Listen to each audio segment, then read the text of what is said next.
रीवा जिले के सगरा थाना क्षेत्र से एक ऐसा मामला सामने आया है जिसने पुलिस कार्रवाई पर गंभीर सवाल खड़े कर दिए हैं। आरोप है कि एक 68 वर्षीय बुजुर्ग किसान के साथ न केवल मारपीट की गई बल्कि मारपीट के दौरान उनका मोबाइल फोन भी छीन लिया गया। लेकिन जब मामला पुलिस में दर्ज हुआ तो मोबाइल छीनने की घटना का उल्लेख ही नहीं किया गया। पीड़ित राम अयोध्या प्रसाद द्विवेदी का आरोप है कि जमीन विवाद को लेकर कई लोगों ने उनके घर के सामने विवाद किया। विरोध करने पर गाली गलौज और मारपीट की गई।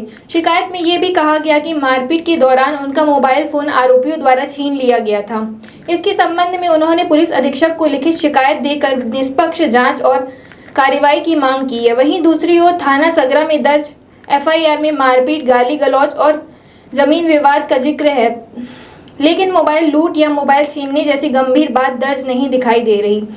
यहीं से पूरा मामला सवालों के घेरे में आ जाता है। सबसे बड़ा सवाल ये है कि यदि शिकायतकर्ता मोबाइल छीनने का आरोप लगा रहा है तो क्या पुलिस ने इस बिंदु की जांच की? क्या मोबाइल वास्तव में छीना गया था या फिर रास्ते में कहीं गिर गया? यदि मोबाइल छीनने की बात सही है तो यह केवल मारपीट नहीं बल्कि लूट या छिनैती जैसे गंभीर अपराध की श्रेणी में आ सकता है। पीड़ित का आरोप है कि कई बार शिकायत के बावजूद पुलिस ने उसकी बात को गंभीरता से नहीं लिया।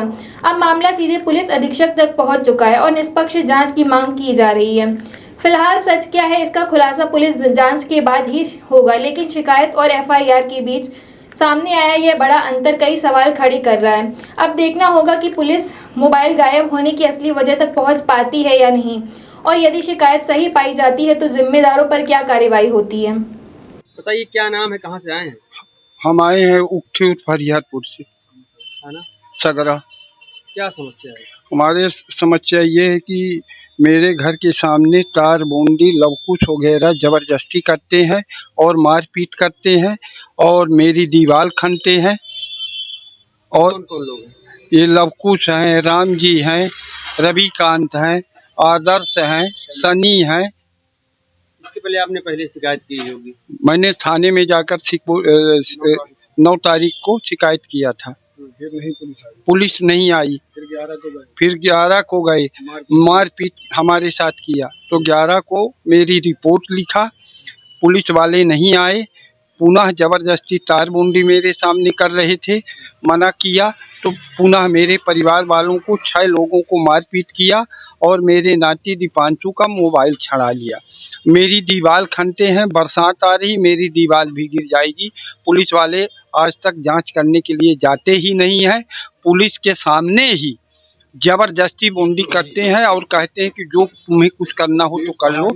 और बीट प्रभारी बागरी के सामने उन लोगों ने लाठी डंडा लेकर के मुझे मारने के लिए दौड़े थे। 13 तारीख को थाना प्रभारी सामने लोगों में मिले, बात की किस तरह की घटनाएं हो रही हैं, दिन एफआईआर हुई, इसके बाद की कार्रवाई। मैंने थाना प्रभारी को वो दिखाया, वीडियो भी दिखाई थी, लेकिन उस पर कोई कार्रवाई नहीं हुई और ना तो पुलिस वाले कभी गए मौका करने के लिए। बागरी साहब उस पार्टी से मिले हुए हैं। आज आप कहाँ हैं? आज हम आए हैं पुलिस अधीक्षक साहब के पास शिकायत करने। क्या चाहते, क्या मांग है? हमारी मांग ये है कि मेरी जान माल की सुरक्षा की जाए और मेरे नाती का मोबाइल दिलवाया जाए। मोबाइल 2 दिन तक चालू रहा, अब बंद करके रखे हैं और मेरी दीवार खनते हैं। मेरे घर के सामने जबरन ढूंढते हैं।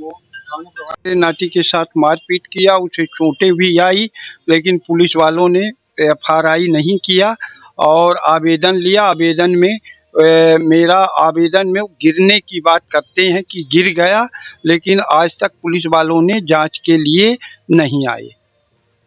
मोबाइल कहीं चुराया गया था? हाँ, मारे भी हैं और मोबाइल छीन लिया। कौन लोग छीन लेते हैं?